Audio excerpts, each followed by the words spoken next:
Should you pivot away from the indie game that you are currently working on into a genre that is now trending on Steam? Last month, Chris Zukowski on how to market a game posted a couple blogs, one of them titled The Optimistic View that Indie Games Are in a Golden Age Right Now, and the second one, The Cycle of a Hit Genre. Now, both of them are excellent articles, and if you don't follow Chris for some reason and you're making indie games, you should go be reading whatever he posts instead of just listening to me talk about it. But I thought it'd be an interesting discussion to bring up with you guys, those of you making indie games or like me helping market indie games. Basically, the premise of these articles is even though in the gaming industry overall, we're seeing a lot of layoffs and a lot of horrible things over the last few years, that actually we are in an indie golden age and there's a vast, giant opportunity for you guys to cash in on it if you are willing, that is, to pivot to follow some of these trending genres on Steam. For every new genre that hits gaming, he argues that there's 4 phases to these genres. First one is the prototype game that basically no one ever hears of,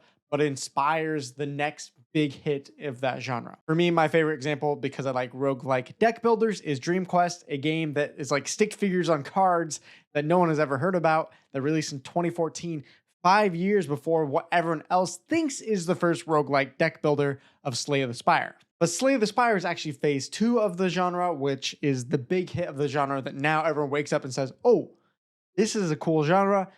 Gamers want this. The third phase is the big giant studios don't have time to, see Slay of the Spire and say, we should make this game right now. According to Chris, and I like this image, is like, they're all in suits and ties and they're all sitting in their big office buildings doing 50,000 different PowerPoint presentations to figure out as a studio, should we make a game like this? And before those big studios take over in phase 4, phase 3 is that golden period where you guys, the indie game developers or small studios that can pivot quickly, can jump on that trend, release something in that quick time frame of 6 to 12 months before those big studios maybe enter into the space. And it's those less polished games by those small indie studios that can really jump in, fill that niche, fill that, hey, gamers just played Slay of the Spire and now they're hungry for more of those types of games. Even if they're not coming from big polished studios, they're hungry to go search out more of those games. And so they're pretty much willing to buy anything. He describes them as they're basically drunk. They're not going to make the best, wisest decisions. They're just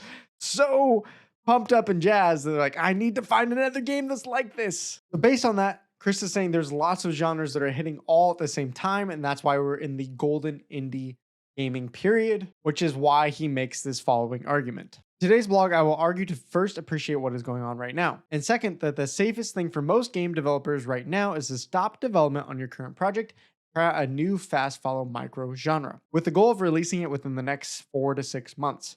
This is your time. Please be optimistic. Please make a rapid release game right now. This is what the Great Conjunction is about. Genres that are so fun that players will look past graphics and polish. They just want tight, fun, deep gameplay. Now, there's so much more context that Chris gives if you go read the full articles. I don't want to rehash everything that he says in those. I agree. I mean, how many hours have I spent recently playing Mega Bonk that the graphics, if you just took all the fun, tight-knit gameplay out of that, I would look at it and say, yeah, this reminds me of growing up in the 90s on a PlayStation 1. Like, it's not the graphics, it's not the polish, it's all the in-depth systems, the quests, all the unlocks that you can do, the different challenges, the speed runs, the leaderboards. There's so much to the game that is added more so on the back end, if you will, that the front end, the visuals of the game don't need to look as good for me to have fun with it. And maybe it's just me personally, but I feel like the older that I've gotten, the less I care about graphics. I grew up going from Sega to PlayStation 2 to the PC to PlayStation 3, and each new system and each new game that come out was like, whoa, this looks incredible. This looks crazy. And there hasn't really been games for me in the last 5 to 10 years where that's been the focus for me, or that's what's gotten me excited.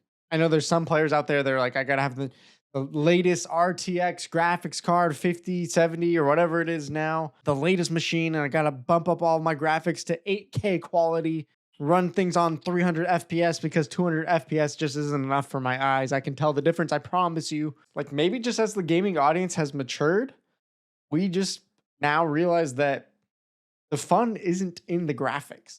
Like, it can be cool, it can be an addition to it, but really what I want is just to be addicted to fun systems and fun gameplay. Here are the genres that Chris points out that are in this phase 3 space where there is great opportunity if you can put out something that expands a genre add something fresh and new, appeals to those gamers who are looking for more and more of these games in that genre because they're drunk with passion on these, and you can put it out before it gets to phase 4 where some of these bigger, larger studios take over, you'll have a greater chance for success. Not guaranteed success, but greater chance for success. He lists friend slop, idle incremental games, horror meta genre, which can contain horror casino, horror friend slop, horror simulation, and pure horror. Simulation, mostly shop simulations, but can be other things too. Rage games, auto battlers, and maybe a Vampire Survivors Gen 2, just based on what happened with Megabonk. If you're confused by any of those genres, I was a little bit too, like what fits into what, especially with the horror games. Go read the article. He put some great examples on each of those categories. So I'm curious to hear your thoughts as an indie game developer or studio. What do you think about this premise? What do you think about this idea to pivot whatever game you're making now to somehow fit these genres? Now, I'm not an indie game developer myself. I've dabbled in it and just nothing is good come out of it. So I think I'm sticking to the indie game marketing side. But as I thought about it as a marketer, as I'm thinking about how to help different people in different situations, it came up to a couple questions for me. And as I thought about these questions, I thought about a freelance experience I had last year where I was helping someone market their game. And it was one of their first games that they ever made, and it was a tower defense game. I think an easy question to start off with is, am I building games as a hobby, as a passion, or because I actually want it to be a business or something that helps me quit my day job? When I was working with this guy who was building his indie game, I was trying to figure out, hey, is this just a hobby or passion? Because if so, then great. Like, yeah, let's do this. It doesn't really matter if this game is trying to make, a sustainable revenue profit off of it. As soon as I found out that, oh, this is actually something that I want to do, continue it, and like I have dreams and plans for a future where this expands into other games and to take the characters and make new genres and new types of games. And I want to make money off of it based on what we're spending on marketing and the years I've put into this game. Well, then your decision becomes about business. When I found out from the marketing director that this is supposed to be a sustainable business that drives profit, eventually I came to a place where I don't see how a game of this style fits tower defense. And if you launch a tower defense game on mobile, you're going to be eaten up by mobile gaming giants that have millions and millions of dollars to put in marketing and advertising. And if you release it on Steam, I'm not really sure there's the audience for this type of game. So if I was still there, my recommendation now would be, well, yeah, I mean, clearly I don't see an audience fit on either platform. Can you take the characters you have, some of the game design you have, and fit it into a different genre? That leads me to the second question. Can you take what you've already built and pivot pretty easily? He had some really cool art, some really fun, lively characters.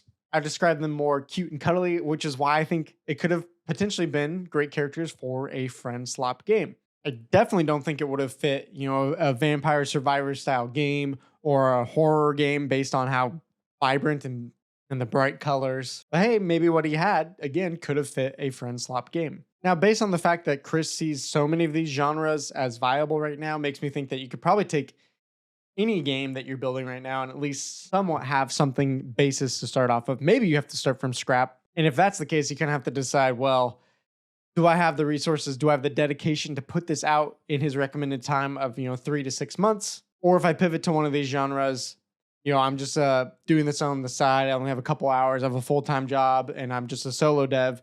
This is going to take me 2, 3, 4 years anyways. You're probably going to miss out on this opportunity. A third question I would ask myself is, how has marketing been going? This is now going to be my 4th year in video game marketing. One of the major things that I've learned over time is that there's a big difference when a game is just so easy to market versus incredibly hard, and every sale, every wish list, every social post is a complete grind. So I would sit down and be brutally honest as you possibly can to evaluate how have people been responding to your game so far. And maybe you haven't showed it, which you should start to show it so that you can find out. If you're seeing all the right things that, hey, we released a demo and the reviews are good, the playtime is good, Next Fest or other festivals we've done have good, the wish lists are coming in, the feedback is all great. Social media can be definitely hit or miss on the success of a game, but if it did go viral on social, that's probably a good sign. But if you're like, man, done all these festivals, we've done all the social posting that we can try, put out the demo, no one cared about it, no one played it, it was kind of meh. We've reached out to content creators to try to play the game. None of them are interested. None of them played it. None of them made content around it. I mean, there's been points where I'm like, am I just bad at marketing? And, and that's why. But I think as you look at it, you kind of just have to say at some point, no matter what you can strategize and try to do in marketing, if the game just doesn't have that appeal or product market fit, why not pivot to something else? That leads into the fourth question is, will I lose my passion? Am I just chasing trends? Like, what if I want to really build this game? And yeah, I mean, it kind of leads back to is it a hobby? Is it a passion? Is it a business? But Chris made a similar point in his article as well, as like, if you put out your dream game after 5 years of making it and 50 people played it, 2 people left a review on Steam, you made $500. Are you still going to be that excited and passionate about it versus, hey, I made a game, maybe a genre that I'm not as passionate about. It's not my dream game, but this is a game I still made and I'm proud of. And 50,000 people bought it and played it. And I'm now pocketing a couple $100,000 or whatever it is. I don't know. To me, that would be pretty exciting and would give me a lot of passion. So obviously I can't answer this question for you. I just thought it was a really interesting premise and a really interesting article. So I'd love to mostly just hear your thoughts in the comments. What do you think about this? How would you answer some of those questions? Or maybe you do even agree with Chris here and you're like, that trend's going to die in 3 months. And if I pivot now, I'm just wasting my time.